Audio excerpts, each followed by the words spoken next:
Hello guys, अभी हम लोग पटना शहर में घूम रहे हैं और अभी पटना के जस्ट पीछे, पटना स्टेशन के जस्ट पीछे यहाँ पे मतलब एक ओवर ब्रिज है, वहीं पे अभी हम लोग हैं। देखिए यहाँ पे, और ये देखिए यहाँ पे शायद कोई फैक्ट्री है।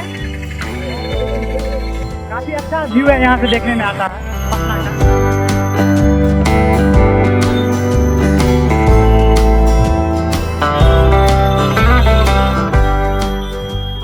हल्का बारिश भी हो रहा है और घूमने का कुछ अलग मजा है।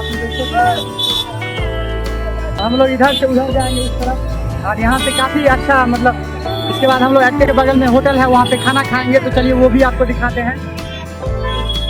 वहाँ पे मेट्रो का काम चल रहा है, देखिए पटना में मेट्रो का काम स्टार्ट। ठीक है मित्रों, मिलते हैं इसी के नेक्स्ट वीडियो में जो काफ़ी बेहतरीन होने वाला है। तब तक के लिए लाइक एंड सब्सक्राइब